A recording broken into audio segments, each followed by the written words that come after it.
Big. But me, your man, Louie T, welcome to my continued coverage of the 2025 NFL Scouting Combine.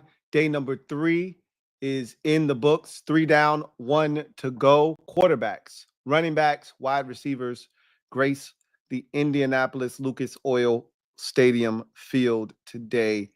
And this is the main attraction. This is the main event of the NFL Scouting Combine. And it did not disappoint today. As we are accustomed to, most of the bigger names did not perform. We didn't see Ashton Genty. We did not see Cam Ward. We did not see Shedeur Sanders. We did not see all of the big names that you wanted to see. You didn't see, you didn't see Tet, right?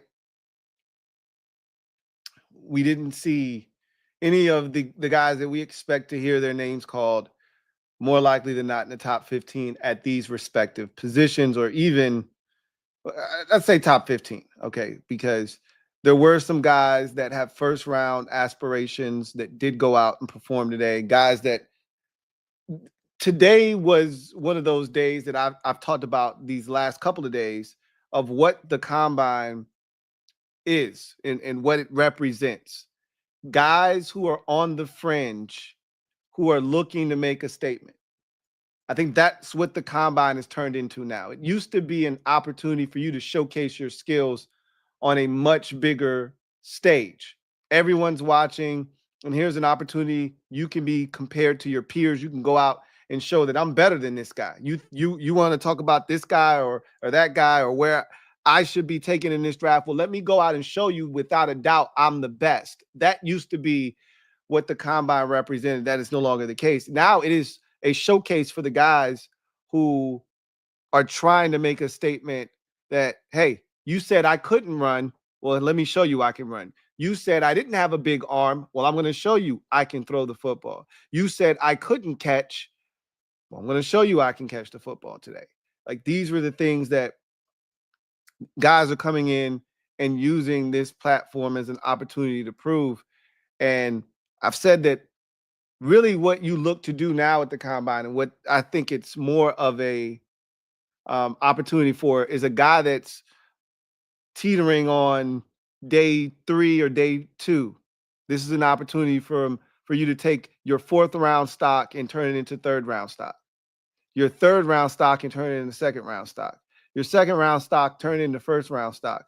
Your fringe 1st round, now I'm definitely a 1st rounder. I'm definitely bottom half, or I'm bottom half of the 1st round, and now I'm into the top half, because there's a big money difference between the 27th pick and the 17th pick. There's big money difference between the 17th pick and the 7th pick. So this is your opportunity to go out and prove why you should be taken with the 15th pick, why you should be taken with the 26th pick instead of the 36th pick.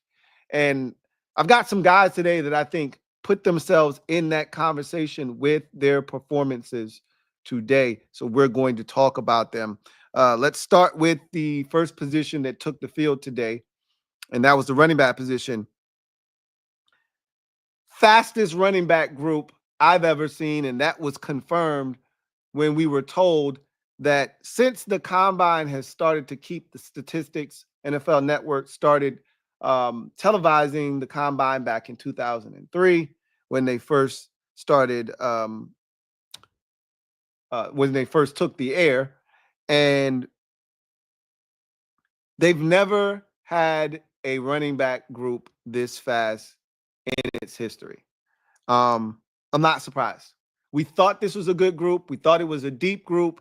And the beauty of what we saw with the running backs, more so than any other group, I talked about this, how it was laughable with the defensive linemen and some of the other groups where guys just didn't run, right? Guys were too afraid to run because I told you, if you're fast, if you know you're fast, what are you afraid of?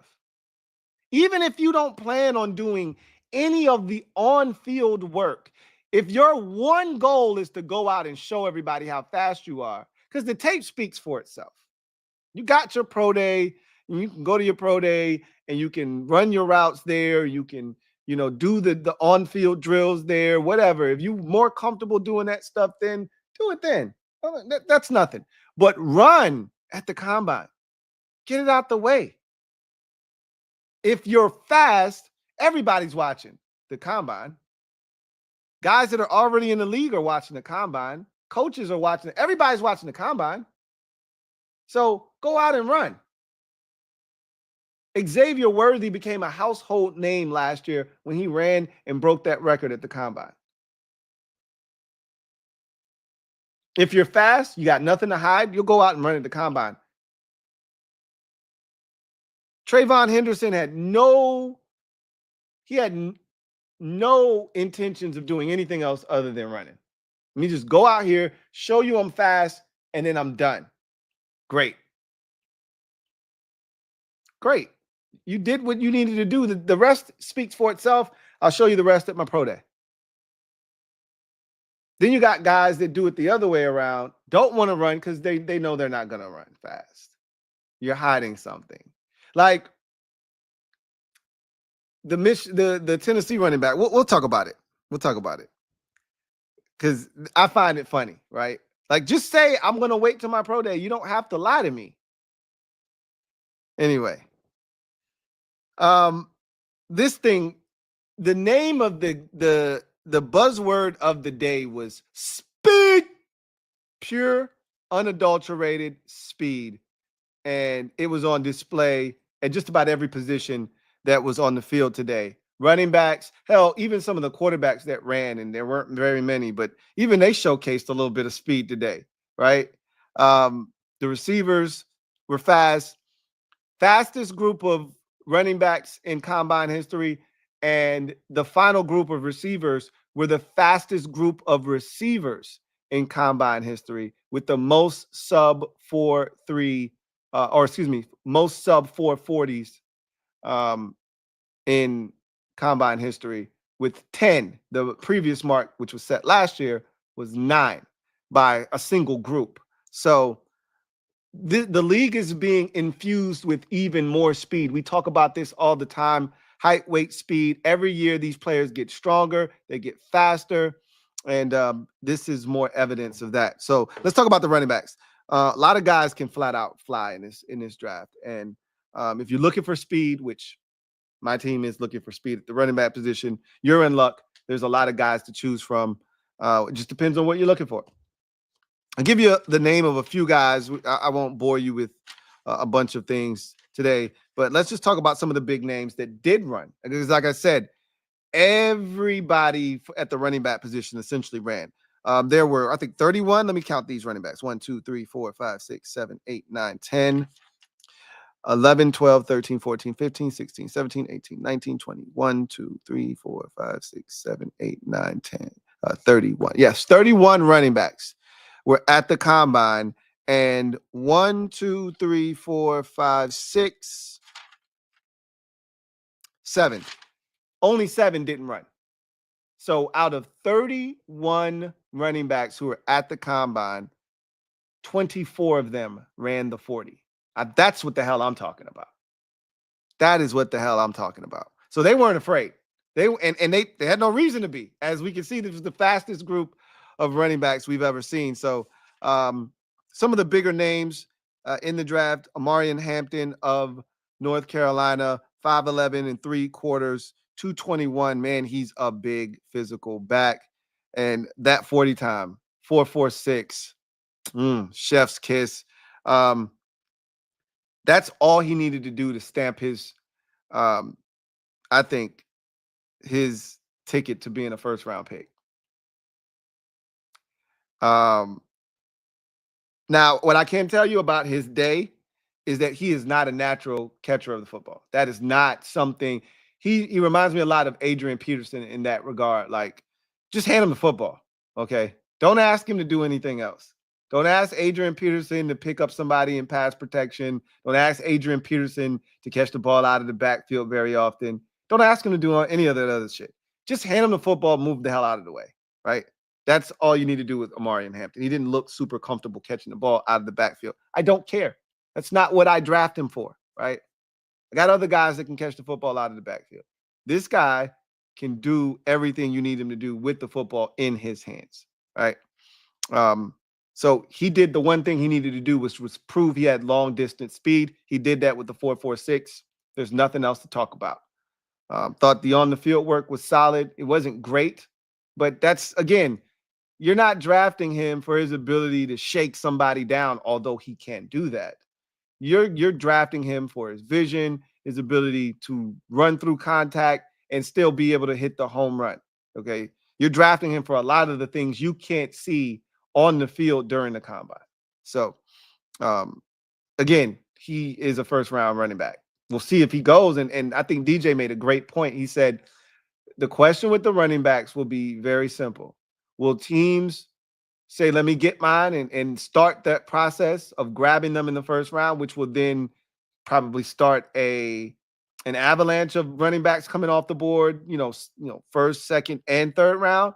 Or will teams kind of say to themselves, it's a bunch of these dudes.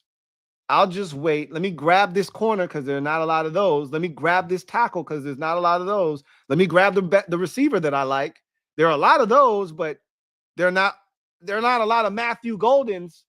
They're not a lot of Tets, right?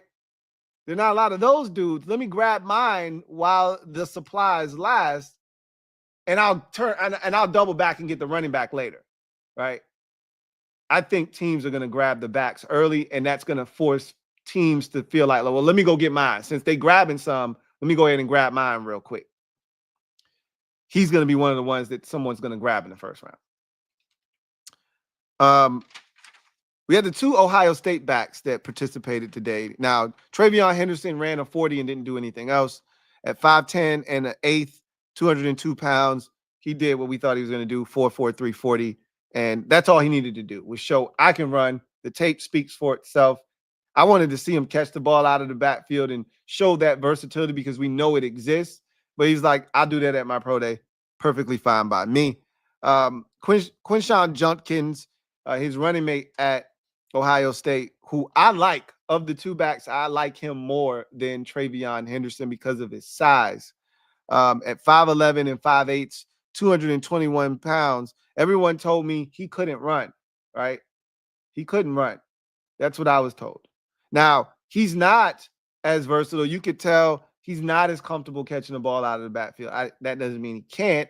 He's just not as comfortable as Travion Henderson is.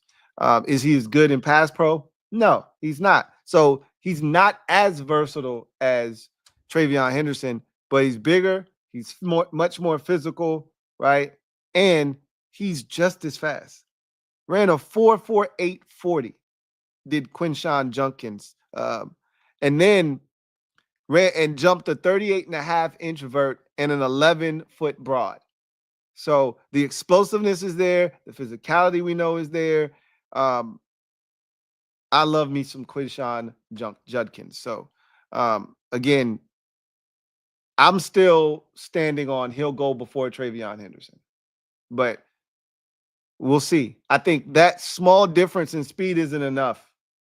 Like, had Travion ran a 4.38, all right, yeah, no, we're talking about a 1/10 of a second difference. Okay, you got my attention. 0.05 of a second. Yes, that's faster, but with this weight difference, this man's 20 pounds heavier. Yeah, give me Quinshon Judkins. So, thought both of them did what they needed to do, show what they needed to show on the day. Obviously, there was no Genty. There was no Cam Scatterbo. He did jump, though, 39.5 inches on the vert. So let me, I guess I can have this conversation now. Dylan Sampson was a guy that I talked about during the week on the podcast. I think I might have even mentioned him with the Commanders Kings. And I talked about wanting to see what his 40 time would be because you watch the tape and he looks plenty fast, but I was told he wasn't going to necessarily test well from a speed standpoint. Well, everybody ran their 40 and he chose not to. So what does that tell you? He did everything else. He did every on the field drill. He's 5'8", 200 pounds, and he went to Tennessee. So, anytime somebody goes to Tennessee, they got their resident Tennessee Vol in the house, Charles Davis. So he's going to get the scoop on what's going on with anybody that goes to Tennessee. And so he said, yeah, Dylan Sampson told me that, he strained his hamstring in the final game of the season against fill in the blank. And so he didn't feel comfortable running his 40 today. And I'm like, and then so if that's the case, then you shouldn't be doing shit today. You shouldn't be jumping. You shouldn't be running. You shouldn't be cutting. You shouldn't be starting. You shouldn't be stopping. Yet, this man went out on the field and did every single individual drill, ran down the field, caught the wheel route. You're running fast for all of this shit. These aren't you're not doing half speed on any of this. And DJ said, hamstring looks fine to me. And Charles Davis was like, yeah, I'm gonna have to ask him about that. Like, don't lie to me, man. Just say, I'm gonna wait till my pro day to do my 40. We're okay with that. Like, that's your choice. What are we gonna do, right? But don't lie to me, man. Come on, man. Don't lie to me, man. Like, this should be comical sometimes. Cam Scatterboo, he's supposed to have an injury, but he's jumping and doing the vert and the broad. If you got an injury, why are you doing the vert or the broad or anything? Why are you doing any of that shit? If you're injured, if you have a mild hamstring, yeah, right. Okay. Cam Scatterboo jumped 39.5 inches. Pretty damn impressive. He's still not going to run fast. I don't give a shit about that. He's still not going to run fast, which is why he didn't run today. So he can go to his pro day and everybody tell us he ran a 4.53 or 4. Oh, we clocked him anywhere between a 4.53 and a 4.6 flat. Like, it's going to be some crazy ass, you know what I mean? Big ass disparity between where he actually ran and where he could have run. And so we just got to go with some ambiguous shit, which sounds good for him. Yeah, I was clocked at a 4.54. That's great for Cam Scatterboo. That's a great time if he could run that. He's not that fast. But ain't no guessing when you go to the combine and run your 40. But Dylan Sampson actually looked really good on the field, the Tennessee running back. I wish he would have just run his 40, but again, he's hiding from me. I know it. I know that 40 ain't going to come back. Them numbers ain't going to come back right. So you run it at your pro day, and then you get the advantage of the home. You get the home court advantage, right? The home field advantage when you run your 40 at your pro day. Them numbers always come back favorable when you're at the crib. RJ Harvey, 5'8", 205 out of UCF, was a guy that we had talked about as a speedster, small, compact guy that can run. Boy, did he ever. 4.4 flat for RJ Harvey. Just one of the many guys in this draft class that can pick them up and put them down. I actually thought he caught the ball well out of the backfield, moved well, and he's another guy that I don't think is going to last past day 2. So I thought as a whole, this was an impressive group. Caleb Johnson, a lot of people was like, oh, yeah, Caleb Johnson's a speedster. Caleb Johnson, he's a man. Okay, 6'1", 224. Jeez Louise. He's huge. But he ran a 4.57. Okay. He ran a 4. Now, for his size, that ain't a bad speed. That ain't a bad time. But, let everybody tell it. This dude was finna go out here at that size and run a 4.4, 4, which would have been crazy at that size. But the guy that stole the show, though. So there were so many guys here that were solid today. I thought Montrell Johnson Jr. out of Florida, 5'11", 3/8, 212 pounds. I thought he helped himself. He looked fluid out on the field. Thought he caught the ball really well. He looked good, right? Ran a 4.41. So I think a lot of guys just showcased, athleticism, speed, all that good stuff. But the star of the show at the running back position was Bayshul Tootin out of Virginia Tech. 5'9", 206 pounds, ran a 4.32 40, jumped 40 and a half inches on the vert, and all he did was cement himself as a day 2 pick. And I think a lot of people thought, well, you probably could get Tootin in the 3rd. Not anymore. not anymore. Not anymore. You can't. Bayshul Tootin is now a 2nd round pick, folks. Where in the 2nd round? All it takes is one team that says, hey, we need to get more speed in our backfield to take this man. It'll be interesting to see where he ends up.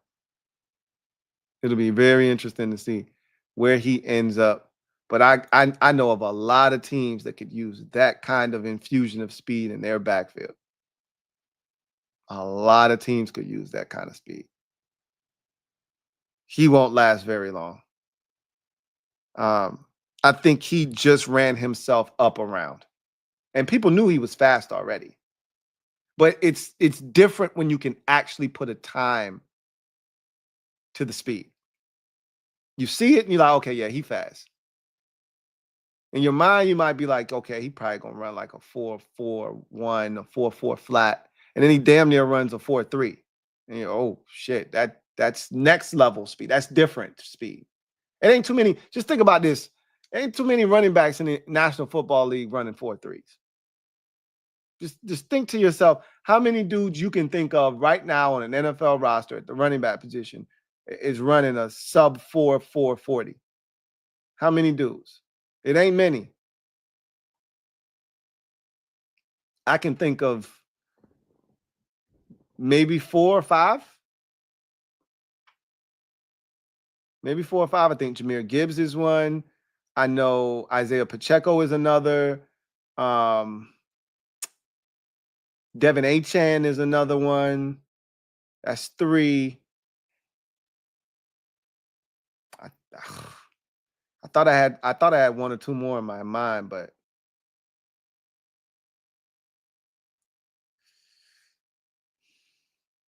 I'm going through all the running back. I'm going through all the teams. Commanders don't have one. Cowboys don't have one. Giants don't have one. Eagles don't have one. And just for those of you wondering, Saquon ran a 4.4 flat. So he's not a sub 4, 4.40 guy, right? Cardinals don't have one. Niners don't have one. Rams don't have one. Seahawks. Kenneth Walker, I think he was a 4.4 and some change. I don't think he was a 4.3 dude. He might be, though. You'd have to fact check me on that one. He's pretty fast, but I don't think he ran a sub 4.4. Packers don't have one. Vikings don't have one. I already said Jahmyr Gibbs. Bears don't have one. That's the NFC. No, I didn't go in the South. Bucks don't have one. Falcons don't have one.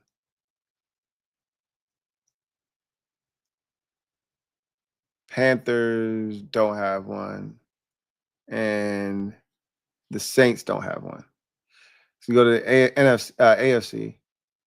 How fast is James Cook? He could be a sub 4.4 guy. I'm just going to give it to him. He may not be, but I'm just going to give it to him. So I'll add him to the list. Patriots don't have one. Breece Hall probably is 2. I'm going to say Breece Hall is the sub 4.4 guy. Add him to the list. That's 5. That's what I said. I thought it was 4 or 5. That's 5. If Cook and Hall are a part of the group. So, and the Dolphins already said Devin Achane, right?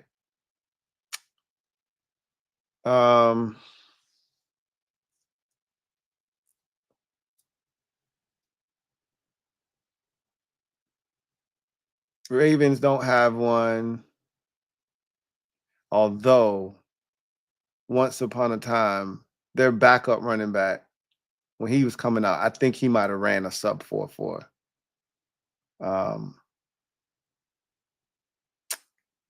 Why can't I think of number 43's name? When he was coming out of Oregon, I think it was Oregon State, or was it Oklahoma State, I think it was. Might have been Oregon State. I don't quote me on that. Steelers don't have one. Bengals don't have one. And the Browns don't have one. Titans don't have one. Jags don't have one. Don't think Travis Etienne. Nope. Because his brother's actually faster than him. And his brother ran a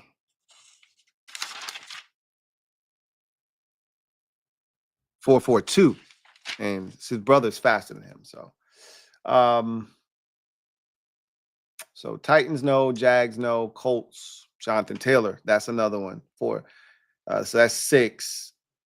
And then Texans, no. And then final division is Kansas City. I already said Isaiah Pacheco. Chargers, no. Raiders, no. Broncos, no. So we got 6 backs that I could think of. And there may be, like, I know at one point, Mostert was a guy that ran sub 4, 4, but he's not even on the NFL roster right now. So, but I guess you could count him if you want. That's 7. But my point is, not a lot of backs running 4.3, 4.3, 240s in the NFL right now. So that kind of speed is different from the backfield. You just don't see it very often.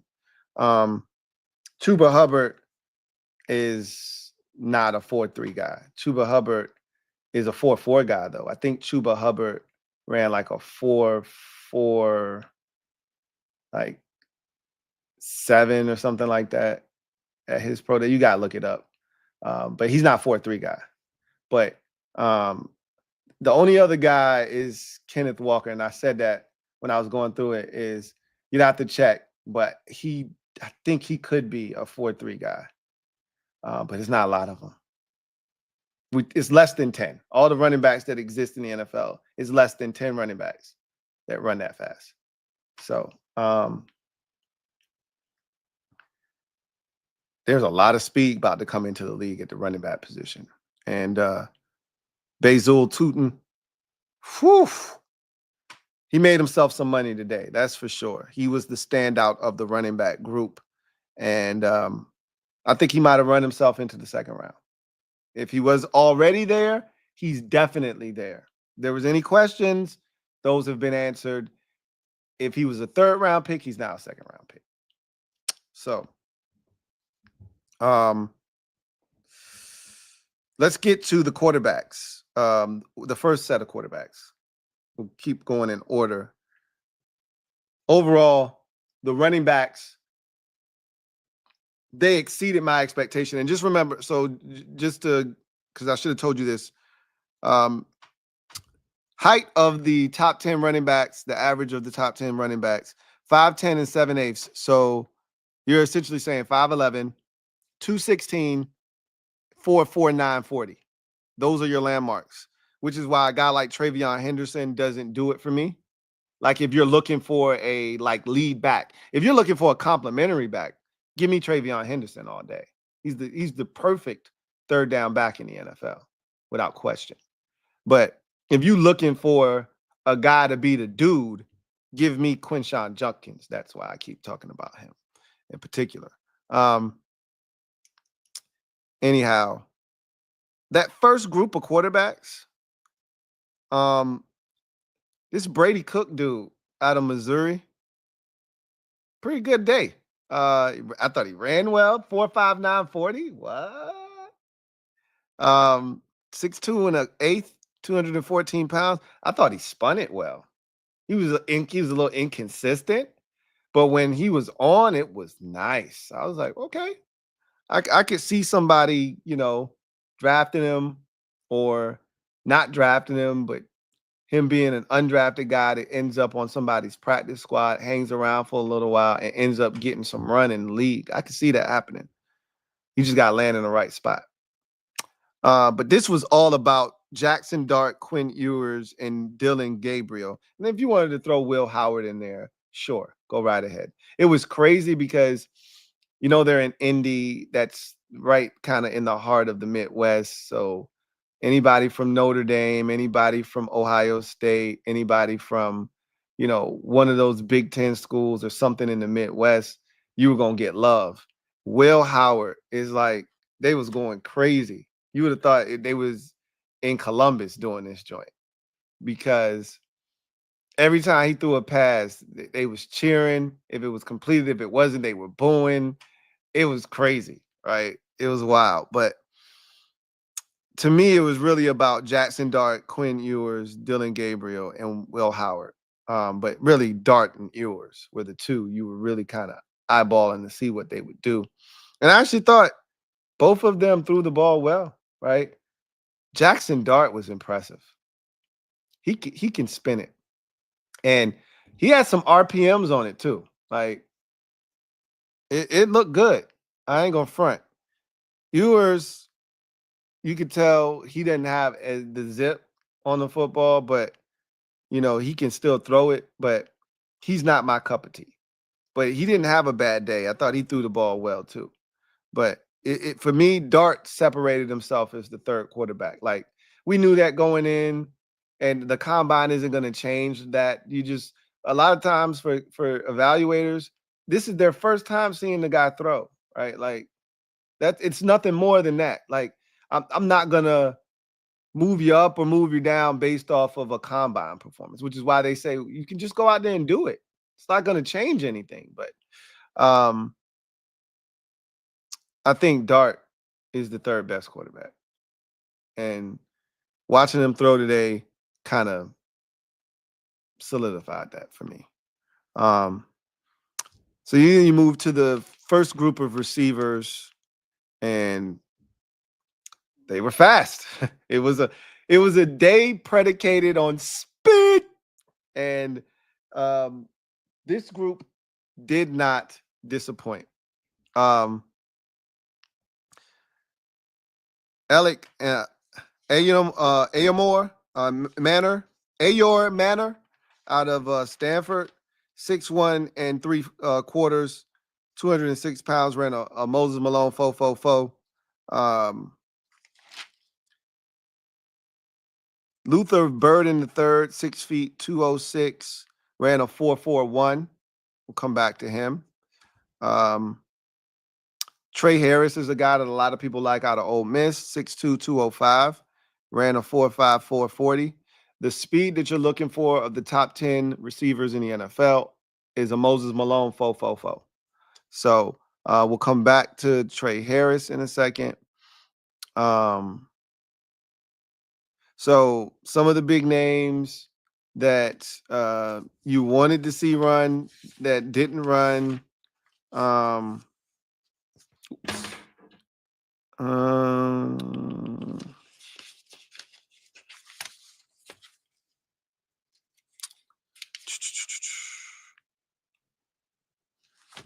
Drop my. So we already knew Travis Hunter wasn't going to participate. You did not get any. You didn't get Tet, like I said already.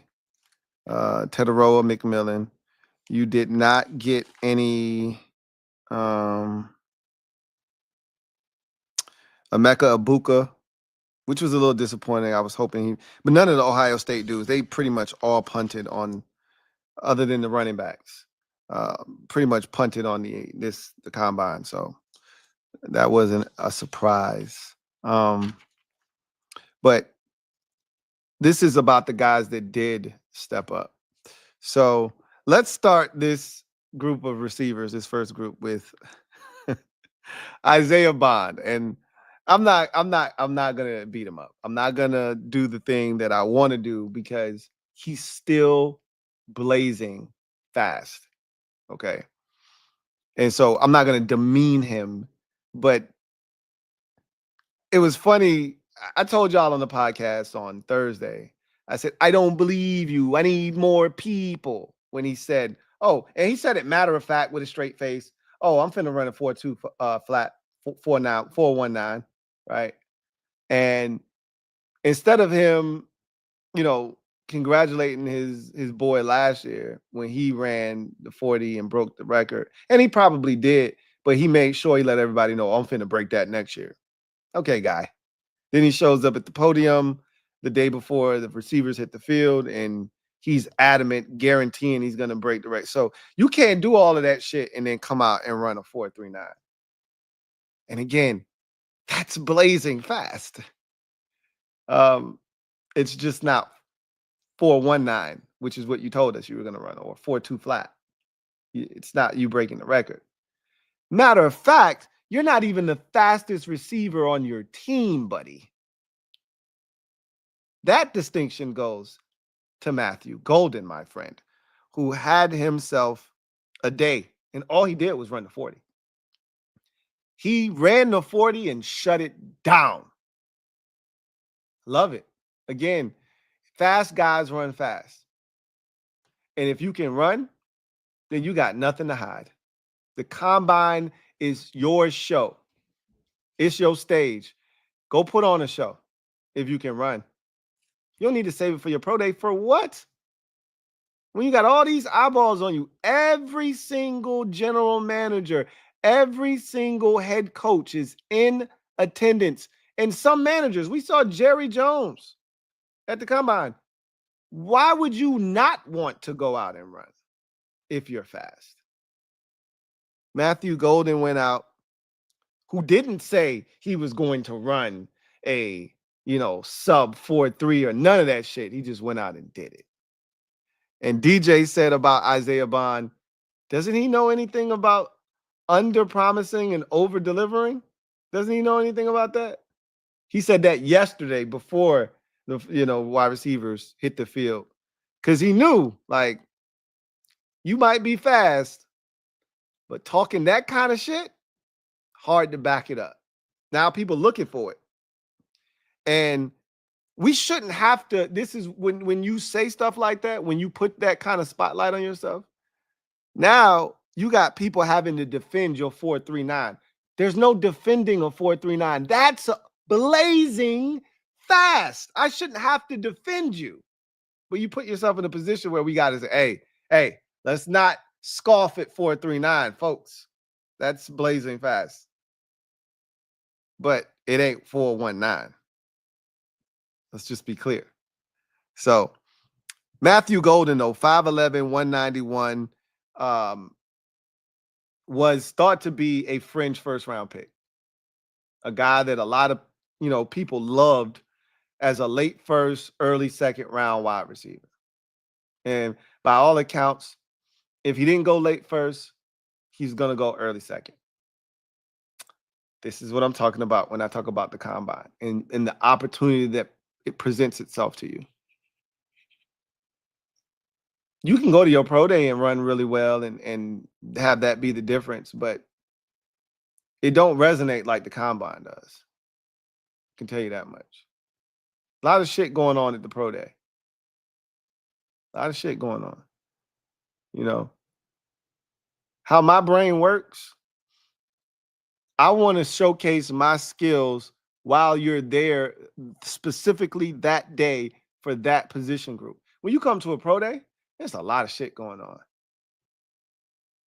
Unless you that dude, I ain't even here to see you in particular, right?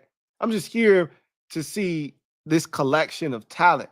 You go to Texas, there's a lot of dudes that I'm coming to check out, including Quinn Ewers, the quarterback. You just happen to be one of the dudes running routes that he's throwing the ball to. You can impress and you can get drafted based off of what you do there, but combine is where it's at if you can get it done there. And that's what Matthew Golden did. He went out, ran fast, 4.29 40. The second fastest 40 of this year's combine. Nobody tomorrow is going to break that time, obviously. It's all offensive linemen. The only guy that ran faster than Matthew Golden's 4.29, which was a whole 10th of a second faster than his so-called about to break the record teammate Isaiah Bond, who ran a 4.39. Golden's 4.29.40, the second fastest of this year's combine, only second to Maxwell Hairston's 4.28. Golden's going in the first round now. His ticket to the first round is as good as gold. He's going to the first round. And he's a damn good receiver. I loved him when he was at Houston. I know about Isaiah Golden because I was watching Tank Dell and I was like, who's this other dude? Who's this other guy across from Tank Dell? Oh, Golden. Damn, he's good. So I knew him before he was at Texas. I already knew what he was doing. He's first round pick. That's what he is. Let's talk about some guys that actually, did on the field drills and things of that nature that helped themselves with this first group. Luther Burden the third, 6 feet, 206, a little bit bigger than I thought he was going to be. Ran a 4.4, 140. Not a surprise there. I'm going to be honest with you. I wasn't overly impressed with the field work. He looked too measured in everything that he was doing, like almost like he was concentrating on not dropping the football. It didn't look clean. He didn't look sure of his hands. Gauntlet was slow, and you could tell he was making sure I'm tempering myself to make sure I catch the ball. Some of the drills didn't look like he was going as fast as he could. More so like he was kind of just making sure I catch the football. Like, just want to see him just go out there and just play ball, right? I don't think he's a first round pick, but he's definitely early second round pick. Jaden Higgins. I'm intrigued. Very, very intrigued. 6'4" and an eighth, 214 pounds, ran a 4.47. A lot of people love this kid, and I see why. Another guy that I can't see getting out of the second round at this point. All you really wanted to see from him was, does the speed check out? Newsflash, it does. And so I thought he caught the ball really well. I thought he moved around at that size really well throughout the entire day. Man, I'd love to get some size that moved like that. He looked good, man. He looked really good. I could see him ending up somewhere like Baltimore. They could use some size at the receiver position. I could see him ending up somewhere like that.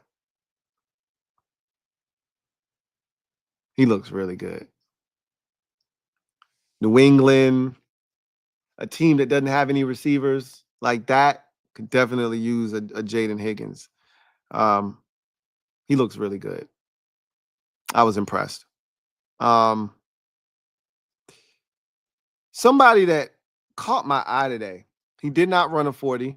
I'm always skeptical of that when you do the on-field drills. But this Jack Besh of TCU, 6'1", 214. He was phenomenal on the field drill. Like, he caught everything. The routes were crisp. His movements looked good. So I had to go do a little bit of work because I was like, who is this white boy out here running around making everything look so damn effortless? What is going on here? Who are you? Where did you come from? And I got a little bit of his story. His brother was one of the people killed in that senseless New Year's Eve tragedy in New Orleans. So he's playing with purpose. And he was super productive at TCU. If he can run at all, he could be a problem. A real problem. On some like Adam Thielen type shit. That's some legit size at 6'1", 215. Like, he a man. That's them like, yo, when I tell you he was out there, he was hooping out there today. Like, real talk. I was like, yo, let me find out. Hey, be around in like the 5th round. This is before we traded for Depot. So I was like, be there in the 5th round. That's the white receiver that we should have got. Never mind. I don't have a 5th round pick. Sorry, Jack. I don't think he's going to be there any goddamn way. The way he was running around. And if the production matches, nah.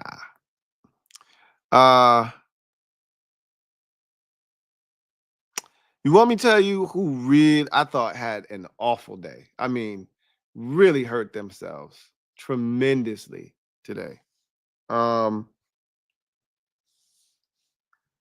Tez Johnson had the worst day of any, I think the worst combine performance of any one individual the entire weekend. I don't think any one individual player hurt their stock more than Tez Johnson.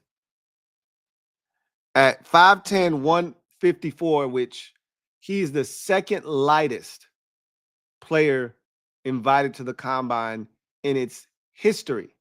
The only player lighter than him to be invited to the combine was Brandon Banks. If you're a Commanders fan, you know all about Brandon Banks back in 2010, who was 149 pounds when he was invited to the combine. So Tez Johnson is feathery light, drugstore cotton light. So if you're going to be that small, you better be fast. Ain't no if, ands, or buts about it. You better be lightning fast. That's the only way I can justify spending a draft pick on you. That's the only way I can justify making you a selection. And then this man goes out and runs a 4.51. Now, it was way worse than that. I think his first run was like a 4.57 or some shit like that. Like, whoa. And DJ's hyping him up like, yeah, he's small, but you're gonna see why in a second. And then he got out of the blocks fast. And DJ's like, oh, he's moving. He got out fast. And then that shit said 4.57, and DJ was like, whoa. I was not expecting that. And he got out fast and quick, and it looked like he was moving. Not at 154 pounds, that's not okay. That is not okay. Then he ran it again, and it was 4.51, and at 154 pounds, that is not okay. That is not okay. And then to make matters worse, he was dropping the ball all over the place.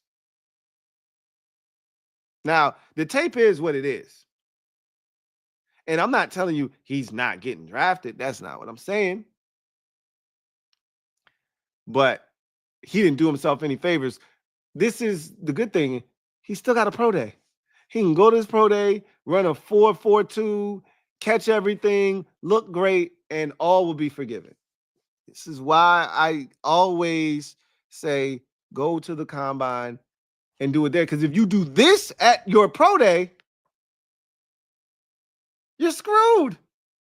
Like Joe Hayden, we always use Joe Hayden as the poster child for this. Because Joe Hayden, the combine gives you an opportunity to get 2 bites at the apple if you use it correctly. Because Hayden came out to the combine, ran slow. Everybody's like, oh, shit. Joe Hayden about to run himself out of the first round. Went to his pro day, cleaned it all up. Everything was forgiven. He ended up going in the first round. Like you should have.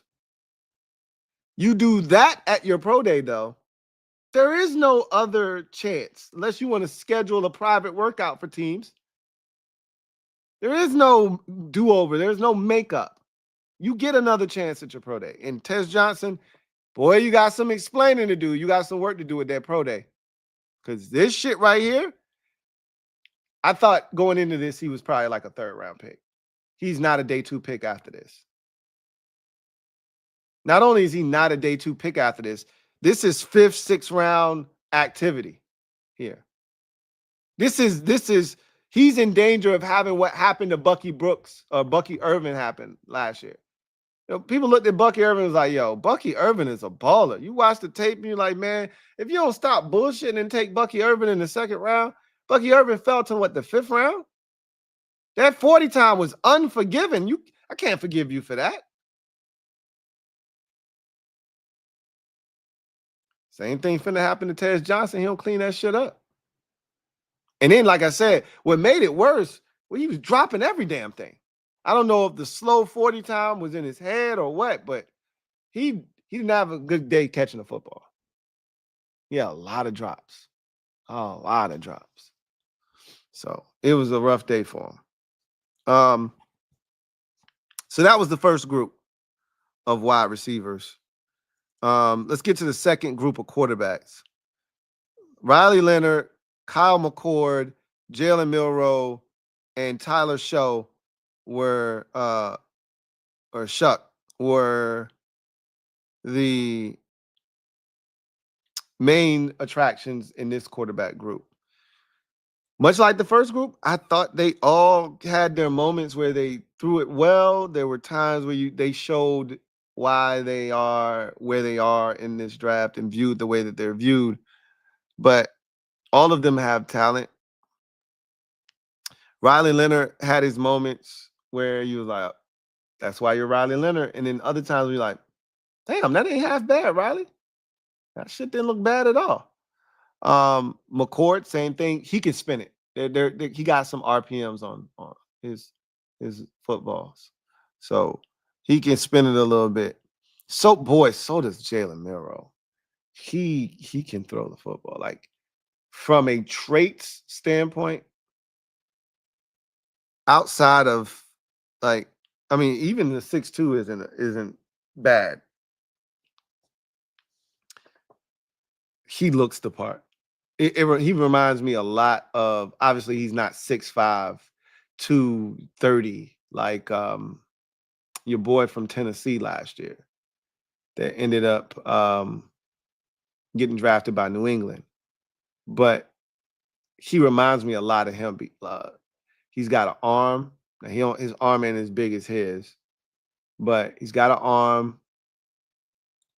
He can run way better than the dude last year from Tennessee. And he's got some velo. Man, he can throw it. And there were times where I was like, yo, Jalen, that shit don't look bad, bro. But it was a lot of inaccurate throws, you know. But he's one of those dudes that you take and you just hope you can develop him.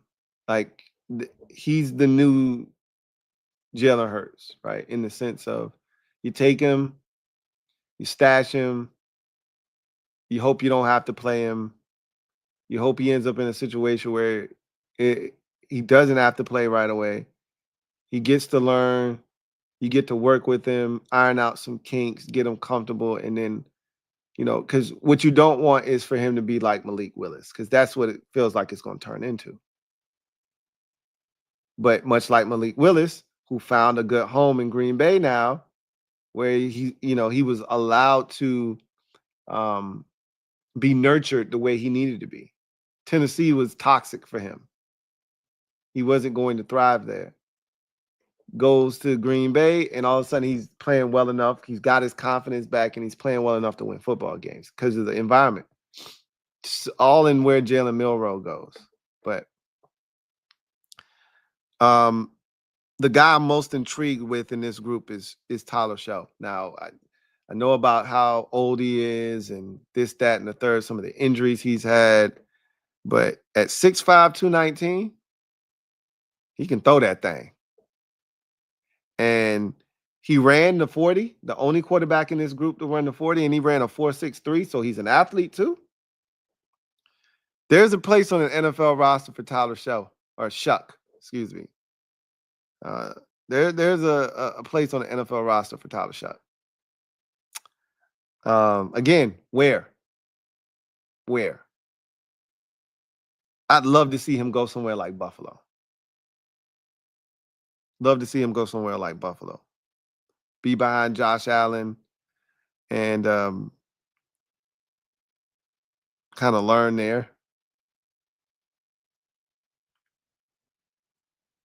He should be used to playing in, some cold and not so great weather, playing at Louisville.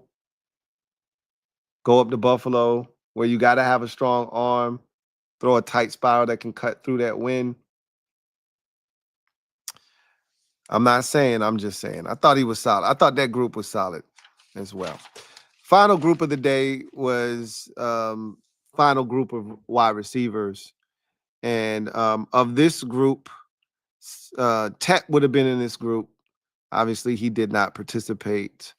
Don't think there were any more guys most of the dudes ran 40s in this group. Like I said, a lot of these dudes stepped up and competed today. Xavier Restrepo is the only other, notable name, that didn't run a 40 because he's not going to run fast. But he did everything on the field. And let me just tell you, Restrepo's hands are A1 official. We already knew that. He left Miami as the school's all-time leading receiver for a reason. But my goodness, he's going to make a killer slot in this league. You just got to put him on the right squad, man. 5'10", 209. And that's, normally you think of slot, you think of these dudes 5'10", 190, 185.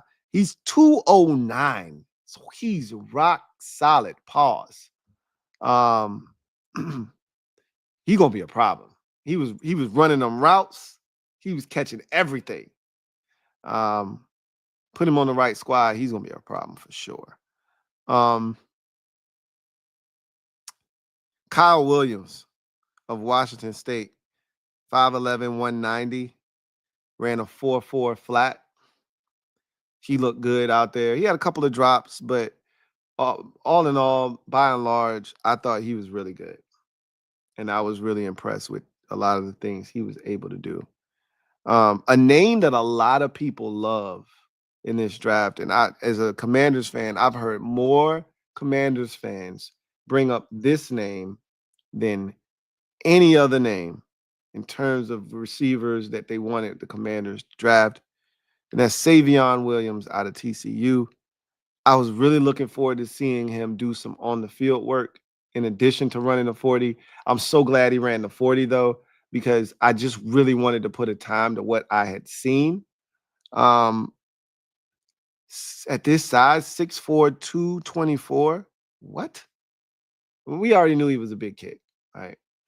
But I didn't know how fast he was going to run. I was putting 4.52 on him, 4.53, somewhere in that neighborhood. To run a sub 4.5 at that size, it just makes him even more intriguing. He ran a 4.48. Didn't do any on-field drills. I wanted to see how natural his hands look because he had a lot of drops on tape. But he's another one of these Swiss Army knife dudes you could put anywhere on the field and he can make things happen. They asked him what position. I thought that Stacey Dales had a really good report on him about what position, how he wanted to be utilized at the NFL level. Because there's been conversations, teams have asked him, and teams have, kind of been probing him as to what he wanted to be at the next level. Not that he would get the choice. The team drafted him and said, we want to play you at running back on some Cordero Patterson type shit. What is he going to say? Nah, I'm good. No, he's gonna play running back, right? If the team drafts him and asks him to do that, he's gonna do that. But he made it known that his preference is to be a receiver. He wants to play receiver. Now, if you want to use him in a Debo Samuel, Curtis Samuel type role where you're using him all over the field to get him touches, he's all about that, but he wants to be a wide receiver. So I wanted to see him out there.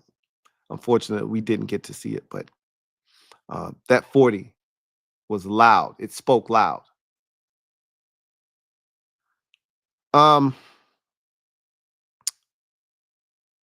Another guy that I'm super intrigued by, I had to go do some work on him. It was my first time hearing his name, was Isaac Tesla. Um, First of all, he had his whole family at the combine. They made the trip up from Arkansas. They had on some dope shirts. They had on Tesla shirts with the Tesla logo, but his name is Tesla with 2 A's, not one. So they had an extra A on the Tesla logo. It was dope. It was dope. They all had on the shirts. They had his jersey. They was making every time he did anything, they was making noise. So that was pretty cool. But this dude is 6'4", 214, ran a 4.43 40, jumped 39 and a half inches on the vert, and he caught damn near everything, including one of the better catches of the day where he looked over his shoulder one way, turned the other way, and then had to catch it like this. I was like, all right, let me go do a little work on this dude. Let me just do a little bit of work, see what he talking about. So little to no production, like not no production. It was not a lot of production. So, that's where you start with him. He's mostly a slot at 6'4". He's mostly a slot, which is crazy.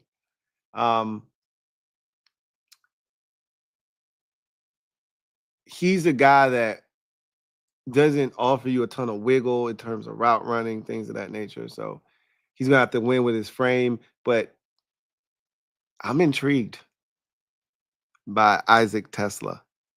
I'm intrigued. Dante Thornton Jr. out of Tennessee ran a 4.3 flat at 6'4" and 5'8", so damn near 6'5", 205. That's pretty big. That's a pretty big dude that can run really fast. There's a place in the NFL for guys like that. So he'll get an opportunity, I believe. The guy that I thought stole the show, though, of this group, and I thought overall of the receivers had the best day, was Jalen Noel, or Noel, out of Iowa State. 5'10" and a quarter, 194 pounds. He ran a 4.39 40, jumped a 41 and a half inch vert, and a 11.2 broad, or 11.02 broad.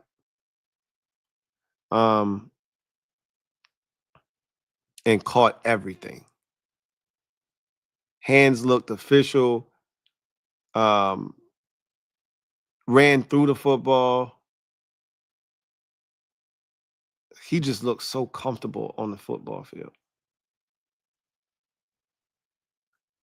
Super impressed. That was my first exposure to him. Didn't know him before this event. And he's one of the bigger winners of the day to me. Don't know where he was slated to go in the draft, because as I just mentioned, I had no clue who he was going into this process. But I know who he is now. He's on my radar now. I'm going to do some work and kind of see where he fits into the grand scheme of things at the receiver position. But if he's a good football player, which I just always assume that if you're at the combine, you're a good football player. There's levels to this shit, as I always tell you, but you're a good football player in your own right. So assuming that the production is there at Iowa State, and then there's some schools that really churned out some guys. There's another guy that I didn't mention. Let me see if he's with this group or not. He might not be with this group. He was with the first group. Yes, he was with the first group. And my apologies for not mentioning him because it made me think of him just now because he was really impressive too. Ty Felton of Maryland. 6'1", 183 pounds, ran a 4.37. He caught the shit out of the football today. He looked explosive in all of his movements. He did this sick flip at the end of the wide receiver group drills. I am intrigued by Ty Felton. I wouldn't be surprised if we look back at this draft class of receivers 4 years from now as guys get to their second contracts and we say he's one of the steals of this draft. He ends up in the right spot, he could be a real problem. Now again, I'm basing all of this off of the combine. I got to watch the tape to be able to make a statement like that. But if he's a good football player from what I saw today,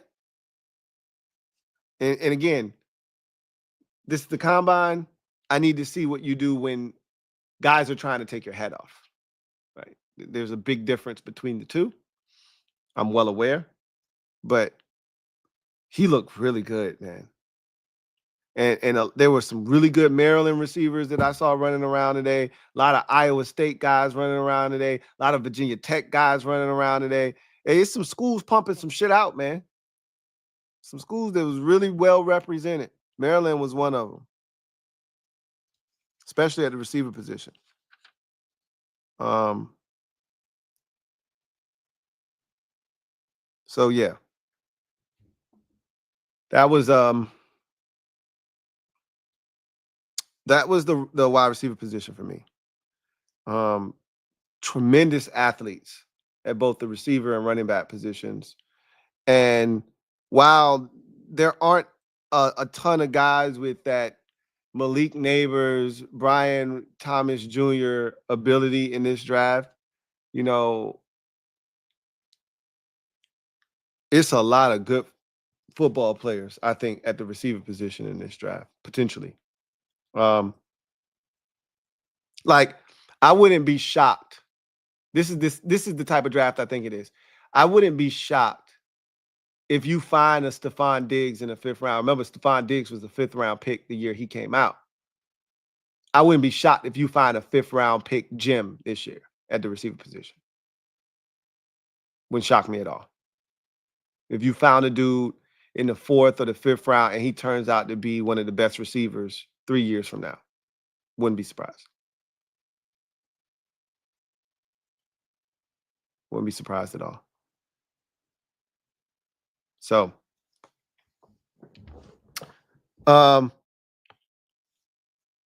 that, ladies and gentlemen, is day number 3 of the combine. A very eventful day. We had a big time trade between the Commanders and the 49ers that happened like literally with probably an hour to go in day 3 of the combine, which was crazy, which you rarely see.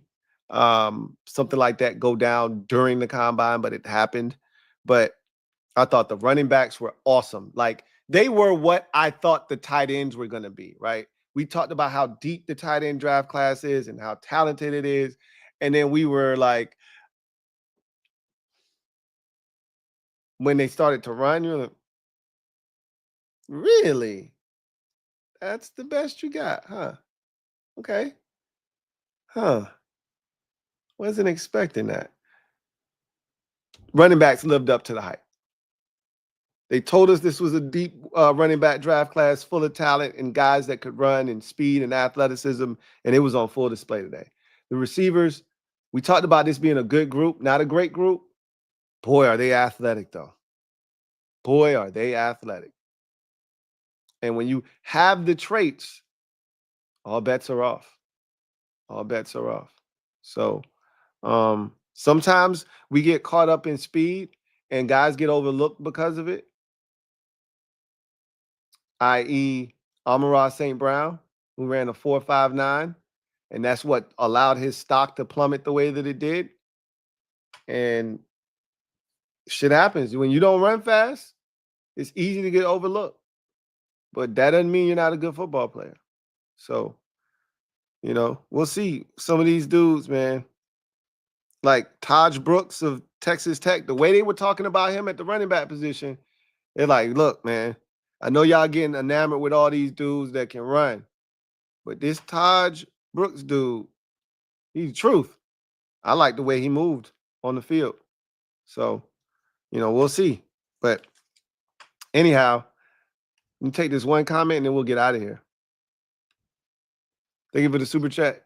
Johnny Beatmaker. Thank you for the super chat. Greatly appreciate you. Who writes, Howie about to work his magic again. Hashtag back to back. We'll see. We know Howie always lurking in the shadows, trying to make something happen. So I wouldn't put it past him to be out there working the phones, trying to figure out how to wheel and deal and make something happen, because that's what he does. So we'll see if he's able to continue to construct this roster and keep the Eagles as one of, if not the best roster in all of the National Football League. He's done a great job of constructing it. Now he's going to be tested, because when you win, it changes things. Free agents want to get paid. Teams are looking to poach your roster. Now you're fighting to keep your stuff, and now you got to replenish what was lost. We'll see if he can do that again this year. All else fails, just take as many Georgia players as you humanly possibly can. That seems to work for them. So if it ain't broke, don't fix it, right? So with that said, that's going to do it for me, your man Louie T, here on my continued coverage of the Scouting Combine. I look forward to wrapping up my Combine coverage tomorrow with the fourth and final day from Indy as the offensive linemen take the field. It is not a great tackle draft class this year, but it is a tremendous interior offensive line draft. So you're going to see a lot of those interior offensive linemen on display. And we'll wrap up tomorrow's coverage, and we will immediately turn our attention to free agency as the start of the new league year looms large, and it's right around the corner. So you guys enjoy the rest of your evening, and I will see you tomorrow for the Combine coverage finale. Offensive linemen will put this 2025 Combine in the books, and then we'll turn our attention to free agency, start of the new league year, and then after that dust has settled and the smoke is cleared, we'll get back to the draft, and it'll be a race sprint to the draft. But until then, I'm your man Louie T, signing off. You guys have a good night. Take care. God bless. See you next time.